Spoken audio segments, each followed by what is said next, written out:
예수 안에 소망이 있네. 마태복음 계속해서 강의 25번째 마태복음 6장 9절 말씀으로 주기도문 강의 두 번째 하늘에 계신 우리 아버지여 라는 제목으로 함께 묵상토록 하겠습니다. 그러므로 너희는 이렇게 기도하라. 하늘에 계신 우리 아버지여 이름이 거룩히 여김을 받으시오며. 이게 한 구절이나 이렇게 짧을 때는 설교하기가 쉽지 않거든요. 이게 뭐 어떻게 풀어나가야 될지 어려움이 있고, 그러나 잘못하면 이런 것도 문맥으로 하지 않고 그냥 그 구절 하나만 갖고 하면 내 생각, 내 철학이 자꾸 들어갈 수 있다는 것을 우리가 생각을 하게 됩니다. 성경 전체에서 또 특별히 구약에서 또 신약에 와서 예수님께서 사도들이 그런 내용들을 어떻게 이해하고 증거했는가 하는 그런 문맥과 맥락 속에서 항상 성경을 볼 수 있기를 바랍니다. 종교가 있든지 없든지 사람들은 다 기도라는 걸 해요. 근데 그 기도의 대상은 각기 다 다르죠. 그죠? 심지어 하나님을 섬긴다는 사람들 중에도 그 하나님에 대한 개념이 다 달라요. 그런 경우들이 참 많단 말이죠. 그러나 중요한 것은 사람들이 기도는 다 하는데 그게 누구한테 하는가 하는 거는 그렇게 관심이 없어요. 누구며 뭐 누가 기도할 수 있냐 그런 거 자격 그런 거 따지지 별로 않는다는 말입니다. 중요한 것은 누가 신이 있다면 어떤 기도의 대상자가 있다면 그 대상자의 마음을 움직여서 내가 원하는 그것을 받을 수 있을까 하는 거기에 집중되어 있다 말이죠. 그러다 보니까 사람들은 이 기도에 대해서 심지어 기독교에도 여러분 책방에 가보면 기도 응답의 비결, 응답받는 기도의 비결 이런 책들이 상당히 많이 있고요. 그분은 그렇게 해서 책까지 썼는데 그대로 하니까 안 되는 거예요, 이제. 왜 안 되는지, 그쵸? 그렇게 막 응답을 받았다 그러고 간증도 하는데 왜 나는 안 되냐, 이거예요. 다 다르잖아요. 어떤 사람들은 뭐 죽을 병에 걸렸는데 기도했더니 나았다. 또 뭐 자식이 형편없이 갔는데 기도했더니 한나의 기도를 하는 것처럼 했더니 뭐 없던 자식도 생기고 타락하고 방탕하던 자식이 돌아오고 형편없던 남편이 돌아오고 뭐 이런 간증들이 많아요. 근데 다 그런 거는 또 아닌 거란 말이죠. 그 원리대로 또 그렇게 해가지고 1+1은 2가 되는 것처럼 공식적으로 그게 하나의 스피리추얼 포뮬러가 있어서 그 비결이 있고 그 비결대로 하면 응답이 온다고 하면 교회 전도할 필요 있다 없다? 세상 사람들이 병원에 갈 거 뭐 있어요?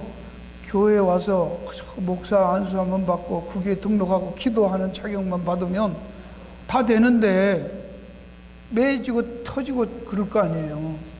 그렇죠? 그렇다고 해서 기도가 필요 없다는 것도 아니에요. 기도도 해요. 그런데 기도를 생각할 때 우리는 항상 기도 그러면 응답이 오냐 이거예요. 내가 원하는 그 소원을 얘기했을 때 그걸 내가 얻고 받을 수 있냐, 그게 관심이 많다 말이죠. 실제로는 그런 대로 안 되는데도 끊임없이 교회에도 또 기도하는 걸 강조하고 기도 응답에 대해서 강조하고 어떻게 하면 기도 받을 수 있다. 뭐 철야 기도에다 금식 기도에다가 뭐 천일 기도에다 새벽 기도에다가 뭐 별별 기도 제목 다 세워서 하고 그래요. 근데 중요한 것은 현대인들은 심지어 교회 다니는 그리스도인이라고 하면서도 세상에 염려나 근심이 없다면 내가 원하는 것을 다 응답받고 살 수 있다면 우리는 행복할 것이라고 생각해요. 다 가지면 행복할 것이다. 그런가요? 실제로 자기 누리고 싶은 거 하고 싶은 거 다 했는 사람도 행복하게 살았냐면 그렇지 않았던 사람들이 훨씬 더 많지요. 진시황으로부터 하나님을 섬기던 솔로몬으로부터 그렇죠? 헛되고 헛되다 그랬잖아요. 다 가졌는데 안 된다. 다 가질 수 없고 세상적인 거 다 가졌던 그런 사람들도 뭔가 허전한 그런 것 때문에 괴로워하고 공허해했다라는 것입니다. 그래서 사람들은 행복은 추구하면서도 행복이 영원하지 않다는 것은 잊어버리고 살고 무시하고 살고 잊으려고 하고 그냥 행복만을 추구하며 사는 경우가 많다는 것입니다. 행복에도 반드시 그 행복은 영원하지 않고 끝이 있다 라고 성경은 말해요. 그러니까 올라갔다가 내려갔다 업앤다운이 있단 말입니다. 그 인생을 하나님이 이 세상에 사는 동안 인생들에게 고난도 주시고 낙도 주셔서 그런 것이 뭘 열심히 살고 정직하고 성실하게 살아서 잘 될 경우도 있고 엄청 성실하고 정직하고 그렇게 기도하며 믿음으로 착하는데도 무슨 일만 하면 안 되고 깨지고 터지는 경우도 있단 말입니다. 성경은 그렇게 말해요. 그죠? 왜 그렇다고 해요? 하나님이 공식을 정해놓고 열심히 살고 정직하게 살고 부지런히 하고 성실하면 성공한다. 그런 거 없단 말입니다. 그러면 하나님 안 믿는다는 거예요. 인간들은. 그렇게 하면 하나님 안 믿는다는 거예요. 근데 교회에서는 어떻게 가르쳐요? 그렇게 하면 잘 된다고 가르쳐요. 그러니까 하나님 뜻대로 하는 거예요? 아닌 거예요? 그게 아니잖아. 그렇죠? 하나님은 그런 것들이 섞여서 인간의 의지나 노력이나 성실함이나 그런 거에 상관없이 뒤적박죽이기 때문에 불의한 사람도 배가 터지게 부르고 눈이 튀어나올 만큼 살이 디룩디룩 찌게 손만 대면 대박 나는 그런 하나님을 두려워하지 않는 사람들 중에도 그런 인생이 있는가 하면 하나님을 열심히 섬기고 굉장히 헌신적으로 사는데도 뭘 건드리기만 하면 쪽박 나는 거예요. 그런 사람도 있다는 거예요. 재미없죠? 그러니까 교회 다닐 마음이 없잖아. 그럼 하나님 믿어서 뭐하냐? 이렇게 되는 것이죠. 여러분 중에 혹시 그런 생각 듭니까? 그렇다면 우리가 하나님을 왜 믿어? 교회 왜 다녀? 그런 게 그렇다면 그게 뭘 얘기하는 거예요? 이제까지 우리는 하나님에 대해서 엄청 오해하고 있었구나. 신앙에 대해서 엄청 오해하고 살고 있구나 라는 것을 스스로 깨달을 수 있기를 바라요. 왜? 하나님을 모르는, 신앙이 뭔지를 모르는 그것이 자신이 들추어진 겁니다. 폭로된 거예요. 그렇죠? 이제까지 우리는 신앙생활 잘하고 기도 열심히 하고 정직하게 하고 헌신적으로 살면 만사형통할 줄로 다 잘 되는 것으로, 그래서 열심히 교회 봉사도 하고 헌신도 하는 것으로 알았다. 그렇게 배웠다면 오늘 성경은 분명히 말합니다. 그런 거 없다라고 합니다.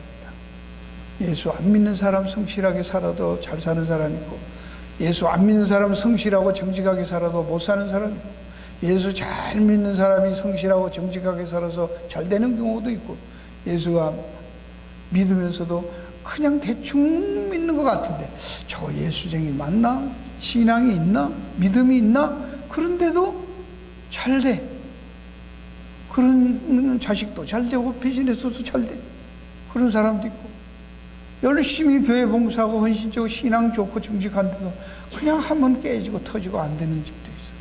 여러분 가정에도 믿음이 좋은, 신앙이 좋은 분들이라서 가정이 화목하고 이런 분도 있고, 신앙이 아주 좋은데 그 부인도 좋고 남편도 좋고 너무 좋아. 그런데도 맨날 싸우는 그런 분들도 있다는 거예요. 글쎄요, 참 어렵죠.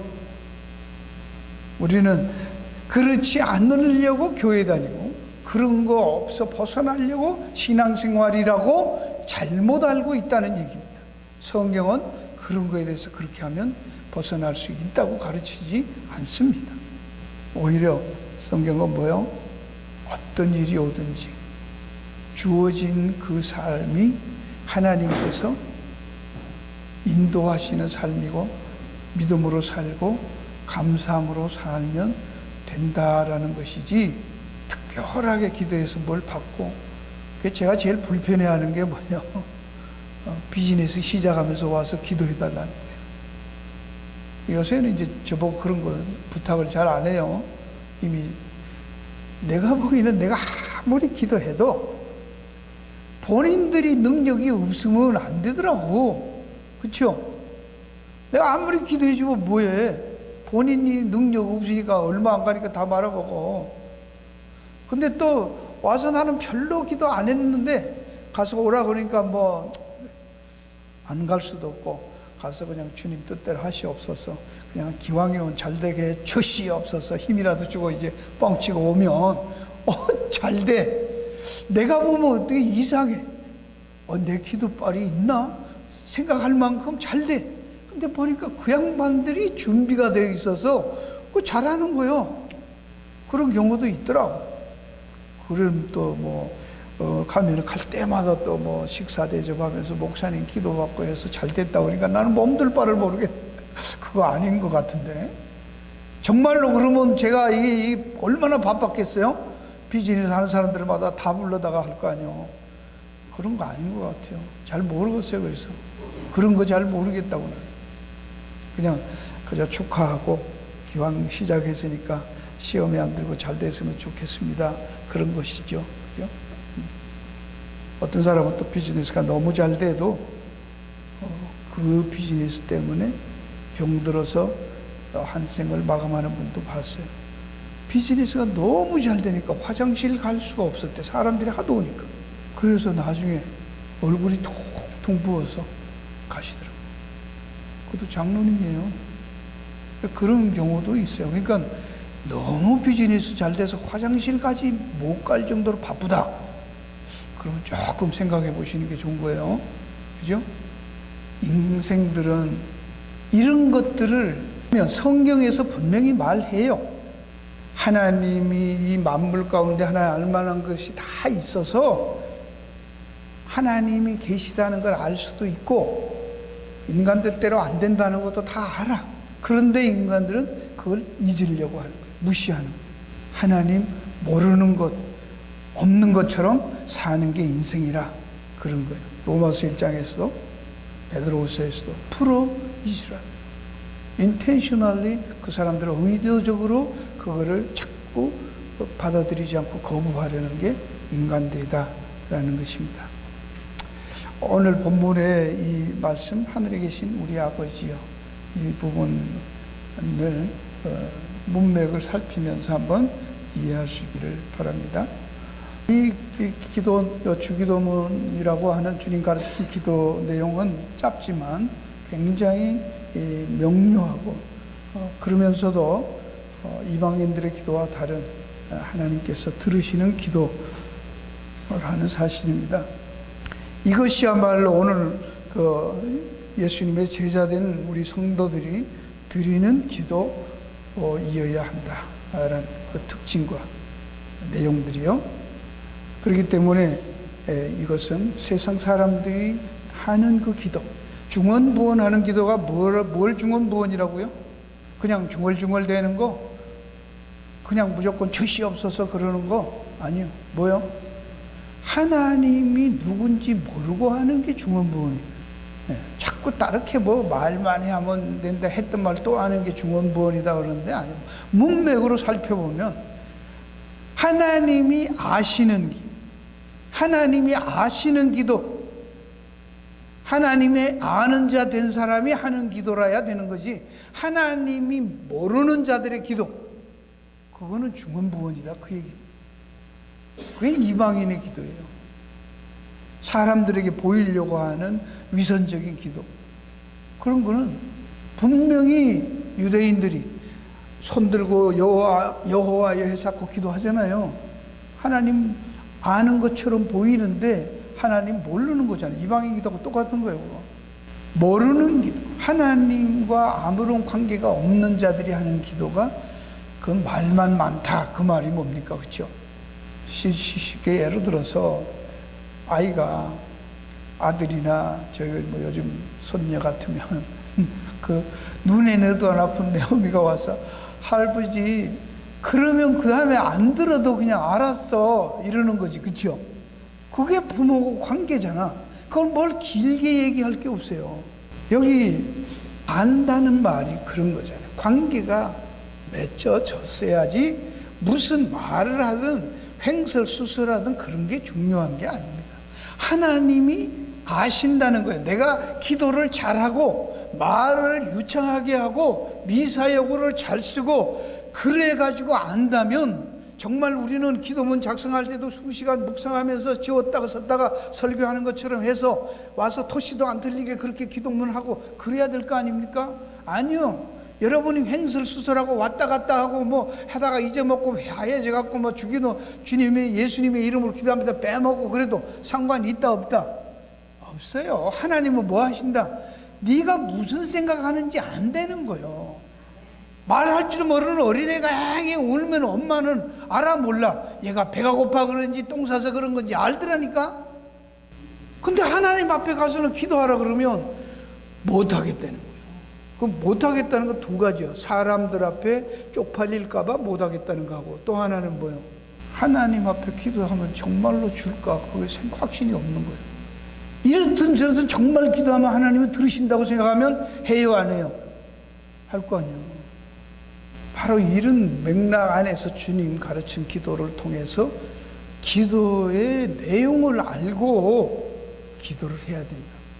가장 중요한 부분입니다. 그러기 전에 이제 본문으로 들어가기 전에 우리가 주님이 가르쳐준 소위 그 주기도문의 구조를 보면 여러분이 보시는 대로 구조를 보면 서론이 나와요. 지난번에 했어요. 중언부언 하지 말라. 이방인 유대인들처럼 사람들 앞에 보이려고 외식으로 하는 기도 하지 마라. 하나님이 구하기 전에 다 아신다. 다 아신다. 그 얘기했어요. 하나님이 아시는 자 되어서 기도해야 된다는 얘기예요. 그게 중요한 서론이에요. 그 다음에 본체로 들어가면 여기에 이제 1+6가 있는데 오늘 서론에 아버지, 하늘에 계신 아버지여 이거하고 그 다음에 6개 청원들입니다. 6개 청원들 밑에 썼어요. 당신의 이름이 거룩히 주소서. 당신의 나라가 임하소서. 당신의 뜻이 하늘에서 이룬 것 같이 땅에서 이루어주소서. 일용할 떡을 오늘 우리에게 주소서. 우리가 우리에게 죄 지은 자에게 죄빚을 떼어는 것 같이 우리 죄빚을 우리에게서 떼어내 주소서. 우리를 시험에 빠지지 마시고 다만 악에서 구하옵소서. 그 다음에 결론으로 와서 나라와 영광이 주께 영원히 있습니다. 이렇게 끝나는 거예요. 그죠? 근데 재미있는 것은 이것도 그 샌드위치 구조라 그래서 이 첫째 보면 서론, 본체에 들어가서 7개, 결론 전체 하면 9개예요. 그럼 9개 제일 가운데 뭐예요?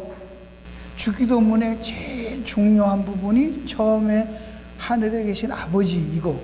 그 다음에 하나님의 영광에 대한 마지막에 그 두 개를 연결하는 가장 핵심적인 중간에 많이 있지만 내용이 가운데 있는 이거예요. 뭐요? 3번 당신의 뜻이 하늘에서 이룬 것 땅에서도 이루어지다. 이거예요. 하나님의 뜻이. 그러니까 기도의 핵심이 여기에 있다는 얘기입니다. 중간에 거 다 빼도 뭐예요? 하나님 하늘에 계신 아버지라고 부르는 기도, 하나님이 알아주시는 기도, 그래서 하나님이 가장 영광을 받으시는 기도, 그 영광을 위한 기도 중간에 하늘에서 이루어진 것처럼 땅에서도 그 뜻이. 그렇죠? 이게 하나님의 묵시에서 창세전에 하나님이 하셨던 그 뜻이 이 땅에 펼쳐지는 창조로부터 시작된 그래서 완성된 그때까지 모든 그것이 이 땅에서도 이루어지소서. 주기도문의 그 내용이 벌써 있잖아. 그죠? 창조 이전서부터 시작해서 창조가 완전히 이 세상이 끝나는 종말까지 완전히 다 들어있는 기도입니다. 이 하나님의 뜻이 그 안에 들어있습니다. 이게 핵심이에요. 이 정도 다음에 할 때 자세히 하고요. 본문으로 가서 하늘에 계신 우리 아버지여 이렇게 했으니까 두 부분을 설명을 좀 하려고 합니다. 이 하늘에 계신 이란 말이 무슨 말이 어떤 의미를 가지고 있나? 이걸 잘못 알면 하나님은 하늘에 있고 우린 땅에 있다 이렇게만 생각하시면 안 된다 그런 얘기입니다. 그렇죠? 하늘에 계신이란 말은 하나님의 초월성 인간이 아니라는 것이죠. 또 인간과는 다르다는 것이죠. 그러면서 초월성과 거룩성을 얘기하는데 더 구체적으로 얘기를 하자면 차별성, 그 다음에 전능하심, 편재성, 이런 의미로 하늘에 계신이라는 것이 어떤 한 장소적인 의미로 쓰이고 있지 않다. 그렇게 이해를 하시면 좋겠습니다. 왜냐하면 성경이 구약에서 이걸 전체적으로 쭉 살펴보면 그런 의미로 하늘이라는 말을 쓰고 있기 때문에 지금 그렇게 설명을 하는 것이에요. 이거 갖고도 여러분이 페이퍼를 쓸 수 있어요. 논문 쓸 수 있는 거예요. 하늘이란 말이 성경에는 어떤 의미로 쓰이고 있나. 이런 의미에서 하늘에 계신이라는 하나님의 속성을 설명을 아주 간단한 말 한마디로 설명해 주고 있다는 것이고요. 그러니까 우리가 하늘에 계신이라는 말을 기도할 때 그 말을 하면 벌써 하나님은 어떤 분이라는 거예요. 어디든지 계시고 전지하시고 전능하시는 이 세상을 초월해 계시는 그러면서도 우리 가운데 있는 그 하나님에 대한 인식을 할 수 있어야 된다는 거예요. 그래서 바로 이 하늘에 계신이란 말은 인간이 아니시죠. 인생이 아니시다. 거룩하신 분이다. 죄와는 상관이 없으시다. 의로우신 분이다. 라면 그러면 그 기도의 대상인 하나님이 거룩하시다면 그 기도를 하나님 앞에 드리는 신자는 어떤 존재라는가부터 우리가 생각해 보면서 해야 된다는 거예요. 성경의 구약에서는요, 하나님이 하늘에 계신다고 믿었어요. 근데 재미있는 것은 열왕기상 우리가 잘 아는 대로 8장 30절에 솔로몬이 성전을 지어놓고 기도를 하는데 하늘에 계신 하나님 앞에 기도를 하는데 보세요. 종과 주의 백성 이스라엘이 이곳을 향하여 기도할 때 주는 그 간구함을 들으시되, 기도에 대해서 하죠. 주의 계신 곧 하늘에서 들으시고, 하나님이 하늘에 계신다고 생각해요. 그런데 어디서 기도해요? 들으시사 사하여 주옵소서라는 기도를 해요. 근데 하나님은 하늘에 계신다고 말하면서 실제로 기도는 어디로 향해서? 성전을 향해서 기도해요. 어디에 가서든지 성전을 향해서 기도해요. 하늘을 향하지 않고. 그 이유는 인간은 거룩하신 하나님께 기도할 수 없는 부정한 존재인 것을 알고 성소 안에 있는, 지성소 안에 있는 언약궤 피를 뿌리면서 거기에서 기도를 해서 죄사함을 받았어요. 그러면 여러분이 보세요. 이게 이제 이것도 큰 주제예요. 구약에 있는 성전에 대해서 여러분이 공부를 좀 하시면 그냥 집에서도 찾아서 그 성전이, 구약 성전이 무엇의 모형이었던가. 지금 성전 없잖아요. 그럼 구약에 있는 사람들은 성전에 가서 제사를 드렸고, 이스라엘 사람들은 아직도 그 성전 세워서 제사 드리고 싶어서 통곡의 벽에 가서 울고불고 하는 거예요. 하나님 그거 다 무너뜨렸는데도. 그러니까 구약을, 성경을 그런 구속 역사적인 관점에서 안 보면 유대인처럼 되고 이해가 안 되는 거예요. 왜 거기에서 이스라엘 백성들이 하나님의 백성으로서 성전에서 피 뿌리고 제사를 드렸던가? 그 성전에는 뭐였다는 거예요? 뭐의 모형? 참 성전인 예수 그리스도의 모형이에요.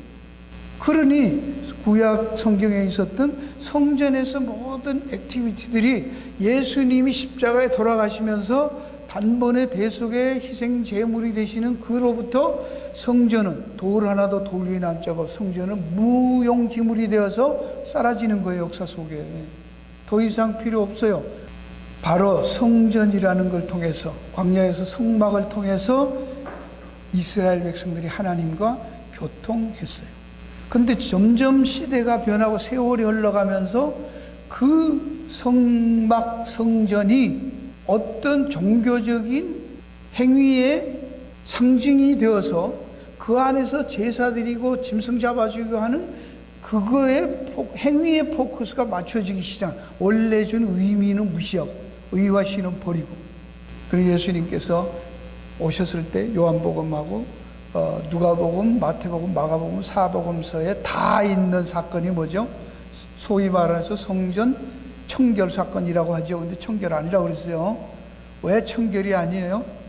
그러면 청결이란 말은 잘못하고 있으니까 장사하는 사람들 쫓아내고 돈 바꾸는 사람들 쫓아내고, 그래서 거기에 막 소똥 달똥 양들 있는 지저분한 거, 그런 거, 성전은 거룩한 곳인데 장사하지 말라, 교회에서도 뭐 김치 팔고 하니까 그거 하지 말라, 그 청전 청결한 것 예수님이 채찍한 것처럼 그딴 식으로 막 적용했었고 그랬다고.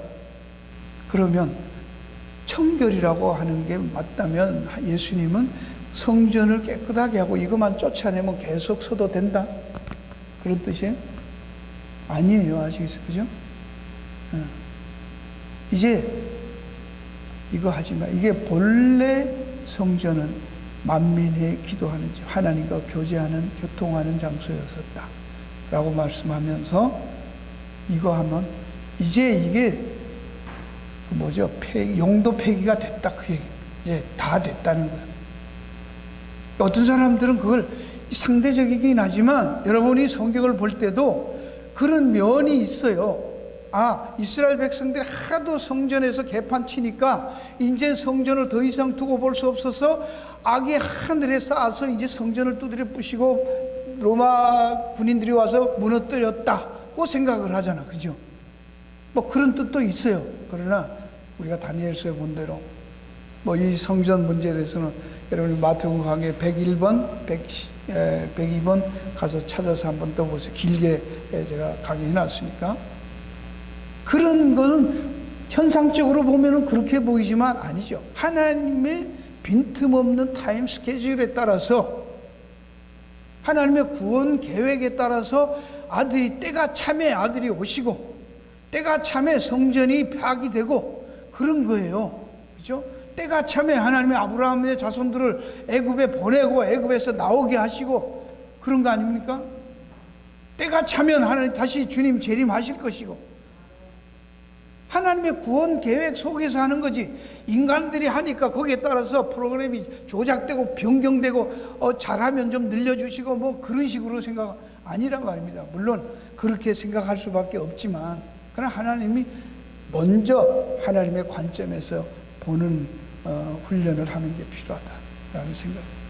성전이 형편없었던 것은 이미 이사야서 선지자 그때 당시에도 뭐라고 했어요? 너희들 제사 드린다고 하고 짐승들을 바치는데 뭐라고 했어요? 내가 구역질이 난다 그랬잖아요. 눈 본 거 절름발이 막 갖다 바치면서 피만 흘리면 되냐 이거예요. 본질은 다 빼먹었다. 바리새인 예수님 있던 그 당시만 성전 타락한 게 아니었어요. 그죠? 그 전서부터도 형편 없었어요. 하나님은 참고 계속 인간들은 아무리 참고 아무리 보여주고 아무리 도와주고 해줘도 완벽하게 돌아선 적이 한 번도 없다는 거예요, 인간들. 그래서 예수님이 와서 죽으시는 거예요, 대신. 지금도 인간들이 뭘 노력해갖고 자꾸 뭘 하면 뭘 할 거라고 생각한 그런 거 없습니다.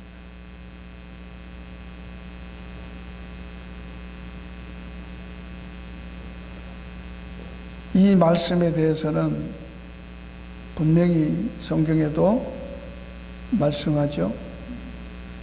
마태복음에서도 보세요. 요한복음하고 다르지만 마태복음에도 그 내용이 있어요. 12장에 가면 내가 너희에게 이르노니 성전보다도 큰 이가 있다. 이게 무슨 얘기죠? 안식일 날 이렇게 밀바사에서 뭐 제자들하고 까먹으니까 바리새인들이 왜 안식일을 범하냐고 그러니까 예수님이 말해요.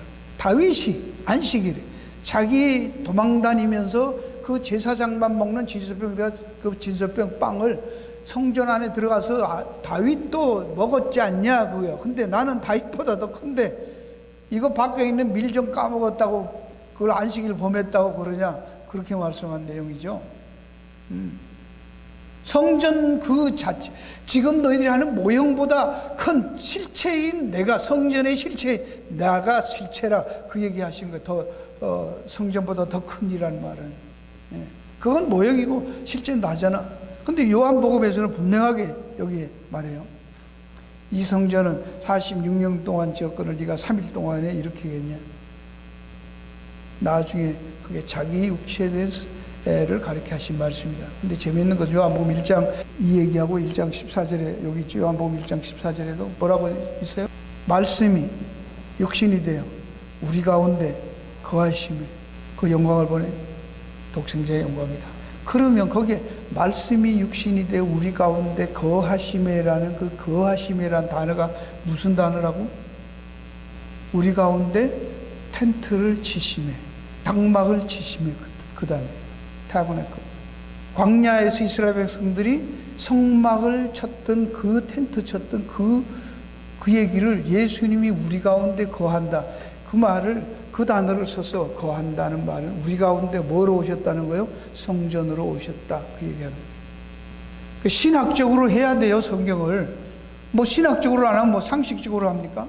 바로 예수님 자체가 참 성전이라는 것을 성경은 굉장히 클리어하게 말해요. 그러니까 아무리 구약에서 성전에서 제사드리고 그게 모형이라고 알았어야 된다. 그 말.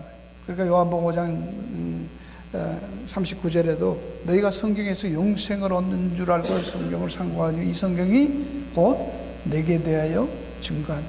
그 구약에 있는 모든 그런 것들이 하나님의 언약, 여인의 후손으로 와서 대속하는 그 그리스도에게 초점이 가 있었다라는 얘기입니다.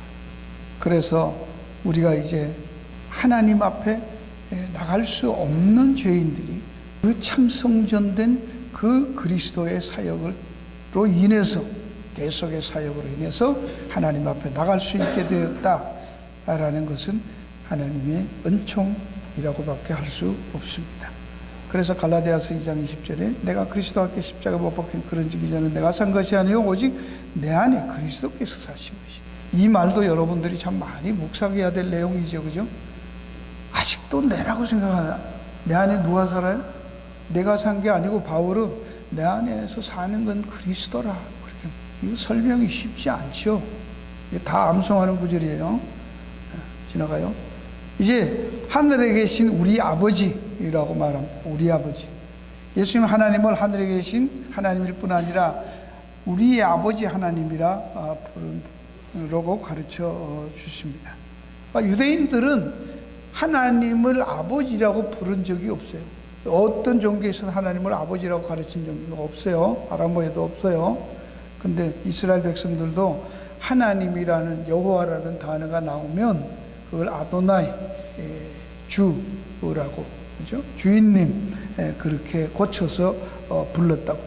그걸 그대로 야훼라든지 그렇게 부르면 그 신성모독죄에 속하는 것으로 여겼던 것을 우리가 잘 아는 얘기입니다. 그래서 여기서 예수님은 아버지라고 부르는 거예요. 우리한테 가르쳐주는 기도가 하나님을 하늘에 계신 우리 아버지 이렇게 가르쳐요. 처음 있는 거예요. 하나님을 아버지라 부르라고 가르친 게 예수님이 처음이에요. 이게 얼마나 쇼킹한 얘기입니까? 그렇죠? 그때 당시에 사람들은 종과 주인이나 창조주와 피조물이라든지 군주와 신하 이것만 해도 뭐 그런 건데 그보다 더 하나님과 인간들은 그렇다고 생각했는데 친밀하게 아버지. 로마서에서는 성령이 우리를 뭐라고 불러요? 아바? 아빠 그렇게 불러요. 아빠. 그건 뭐 너무 친밀한 단어예요. 근데 사람들은 하나님을 얘기하면서 자신이 생각하는 하나님을 얘기해. 하나님은 이렇다 막 저렇다. 그러니까 전부 자기 신학이 있는 거예요. 자기 복음이 내가 복음이 다 틀리는 거예요. 복음이 다 틀리는 거예요. 내가 복음 다 있어. 성경이 말하는 하나님, 그 하나님, 아버지 되시는 하나님, 그분이 어떤 분인가? 인간들에게는 분명히 만물 속에도 보여줬지만 인간들은 그것을 거부한다 그랬고요. 그러나 하나님께서 특별히 열어서 계시로 하나님이 어떤 분인가 하는 것을 말씀을 통해서 이렇게 알려주었기 때문에 알지 안 알려주면 인간들이 더듬어서 추측해서 개스해서 논리로 그렇게 사고해서 묵상해서 하나님이 어떤 분이라는 걸 정확하게 알 수는 없다라는 얘기입니다. 성경은 분명히 말합니다. 에베소서 1장 17절에 우리 주 예수 그리스도의 하나님 영광의 아버지께 지혜와 계시의 정신을 너희에게 주사 하나님을 알게 하시고, 여러분이 지금 하나님을 아버지라 부르고 하나님이 어떤 분이라고 알고 이해하는 것은 누구의 은혜다? 성령님의 은혜다. 로마서 8장 16절에도 성령이 친히 우리 영으로 더불어 우리가 하나님의 자녀인 것을 증거하신다. 그래서 예수님이 아버지가 우리의 아버지가 되셨다라고, 우리 하늘에 계신 우리 아버지 할 때 나의 아버지가 아니고 우리 아버지라고 해서 가족된, 동일하게 우리 모두가 하나님을 아버지라 부를 수 있는 그리스도 안에서 하나님의 가족이 되었다는 것을 말해요.